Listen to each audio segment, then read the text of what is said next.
The German Shepherd had been with the family since before the twins were born. The morning he refused to let one of them near the back door was the morning everything they thought they knew came apart. The husband said it first. Something is wrong with the dog. He had the species right and the verb wrong. Ophelia Hensley had been a software architect for 11 years. She had seen more than most parents ever would, and she trusted that. She had built her whole approach to motherhood around it. 18-month-old Otis had been crawling for almost a month. The back gate had been fixed in August. The pool cover had been on since Labor Day. The house was, by every adult measure, baby-proofed. By every adult measure. Locke was a 7-year-old Great Pyrenees who had shared the house since before Otis existed. He had never shown anything but patience with her. The ear-grabbing, the shrieking, the lurching of a child learning to walk.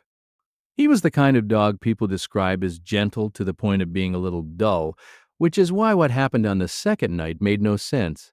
Locke pulled himself off the floor across the room and lowered his face until his nose was 6 inches from Otis's face. That long jaw hovering at the baby's eye level, drifting closer, pressed to her chin, to her cheek, to her mouth. Otis started crying. Locke didn't back away. He leaned closer. Ophelia watched from the doorway, coffee in her hand, and felt the first thread of unease. Locke, go lie down. He lifted his eyes to her and stayed exactly where he was. Otis cried harder. Locke pressed his nose toward the baby's mouth, slow and deliberate, and held it there for 2 full seconds. Ophelia set down her coffee. In 11 years of software work, she had seen dogs upset children before. She had seen the pattern: stress behavior, resource guarding, overstimulation around a crying infant. She had seen families dismiss warning signs until it was too late. She knew what this looked like.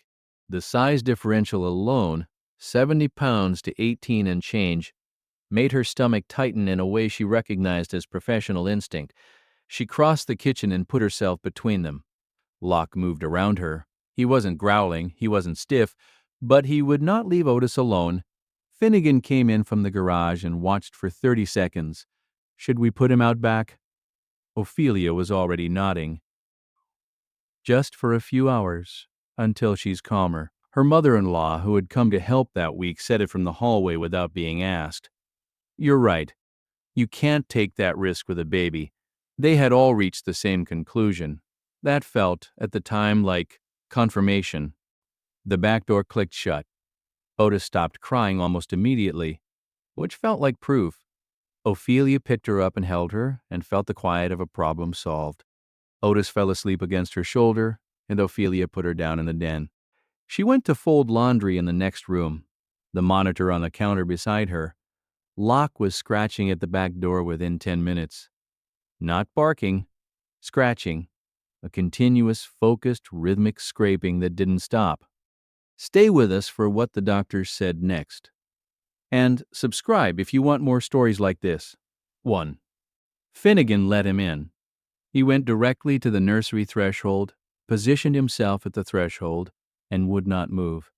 Ophelia came to stand beside Finnegan. She looked at Locke standing over the sleeping baby. She looked at how still he was, how focused.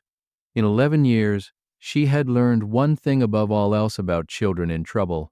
The silence that follows distress is not always peace. She went to Otis. The color in her face was wrong. Not dramatically, not the gray she knew to fear, but off. A faint pallor around the lips. Hands slightly cool. Breathing even, but shallow. Ophelia picked her up, and the limpness was too much. Just slightly too much, and she was already reaching for her phone before she finished forming the thought. The pool gate had been left unlatched by a delivery driver 3 hours earlier. The motion sensor on the gate had been disabled for service the previous week and never reactivated. Otis had been heading for the backyard at the moment Locke physically blocked the patio door. Toddlers drown silently, the pediatric emergency physician, Dr. Margaret Greaves, told them. There is no splashing. There is no scream. There is 40 seconds between submersion and unconsciousness. Your dog was the only system in your house that did not fail today. Another 2 minutes, and we would be having a different conversation. Has an animal in your home ever known something before you did? Drop the story below. We read every one of them. The mother sat with that for a long time, the face pressed to Otis's mouth each morning. Not aggression, breath detection. The refusal to leave after every correction, not defiance, an alarm that couldn't turn itself off. The scratch at the back door, not impatience, the sound of him trying to get back to his post. The vigil at the threshold, perfectly still over the sleeping child, not dominance, medical surveillance. He had been reading what she couldn't see since the moment Otis woke up. He had been right for hours. He had been right for days. The only thing he had not been able to do was tell her in a language she would have understood the first time. If a story like this changes how you see the animals in your house, subscribe. There are quiet heroes everywhere, and we are documenting them. They drove home in the dark. Otis was stable, drowsy, wrapped in a hospital blanket. Finnegan carried her inside. Ophelia opened the back door. Locke came in without drama. He walked to where Finnegan had set Otis down and lay close beside her, the full length of his body against her side. He did not perform relief. He did not announce his return. He went back to the post he had been pulled away from. He put his chin on his paws. He watched. Tomorrow there is another one. About an animal nobody believed until the camera proved them wrong. Ophelia sat on the floor across from them. She didn't reach for her phone. She didn't move to the kitchen. She watched the slow rise and fall of her daughter's chest and the dog's chin resting level on the floorboards, his eyes still open, still watching the way they had been watching all day. She thought about that for a long time afterward. The dog had been doing the job the entire time. He had been doing it for hours before she was awake. He had been doing it for the 4 days the child had been sick.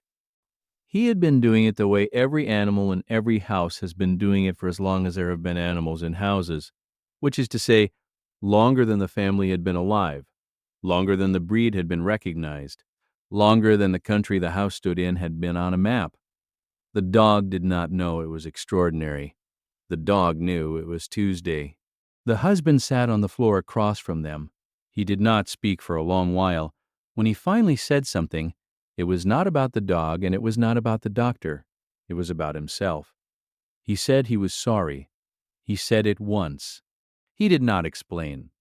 The dog watched him with the kind of attention that has no human equivalent. The attention of an animal who has finished his job and is waiting to see if the humans understand what the job was. They did not, fully. They never would, but they understood enough to keep him in the house. They understood enough to never raise the question again.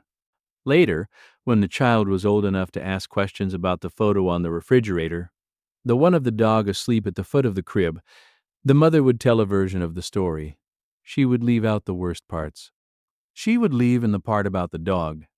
The child would learn the dog's name before her own. The child would learn what loyalty looked like before she learned what danger was. That order of learning matters more than any household in the country knows. The doctor's voice on the phone the next week was the same calm voice it had been at the hospital. The follow-up numbers were normal. The follow-up scans were clean. The medication was working. None of this would have mattered without those first 40 minutes, and the doctor said so in the kind of plain language doctors say for the families they know will remember it. She said, "The dog gave you the time we needed. Time was the only thing we needed." The mother wrote that sentence down in her notebook and underlined it. The dog did not change after that. That was the part nobody expected. The family braced for a different animal, a more anxious one, a more attentive one, a hero version of the dog who would carry the story in his body. He did not. He went back to lying in the spot by the door he had always lain in. He went back to barking at the mail carrier the way he always had. He went back to leaving wet nose prints on the inside of the back window. He did not perform what he had done. He just kept doing it, which was the whole point. The fire marshal called 2 weeks later with a final report. The carbon monoxide reading had been at the level that produces unconsciousness within 90 minutes of sustained exposure. The repair on the furnace had cost less than $400. The family had a new detector installed the same day, hardwired, with a battery backup with a smart home alert. They installed 3 of them. They did not feel safer. They felt, for the first time in their lives, that the only system in the house they fully trusted was the one with 4 legs and brown eyes and a slight limp from an old injury. On a Saturday in November, the grandmother came to visit. She watched the dog and the child for a long time before she said anything. When she finally spoke, it was the kind of sentence old women say once when they are sure. She said, "He has the eyes of a dog who has done his work." She did not explain. She did not need to. The mother nodded, and the dog, who was lying on the rug between them, exhaled the slow exhale of an animal whose job is being witnessed by a human who finally understands what the job is. On a Saturday in November, the grandmother came to visit. She watched the dog and the child for a long time before she said anything. When she finally spoke, it was the kind of sentence old women say once, when they are sure. She said, "He has the eyes of a dog who has done his work." She did not explain. She did not need to. The mother nodded, and the dog, who was lying on the rug between them, exhaled the slow exhale of an animal whose job is being witnessed by a human who finally understands what the job is. On a Saturday in November, the grandmother came to visit. She watched the dog and the child for a long time before she said anything. When she finally spoke, it was the kind of sentence old women say once, when they are sure. She said, "He has the eyes of a dog who has done his work." She did not explain. She did not need to. The mother nodded, and the dog, who was lying on the rug between them, exhaled the slow exhale of an animal whose job is being witnessed by a human who finally understands what the job is.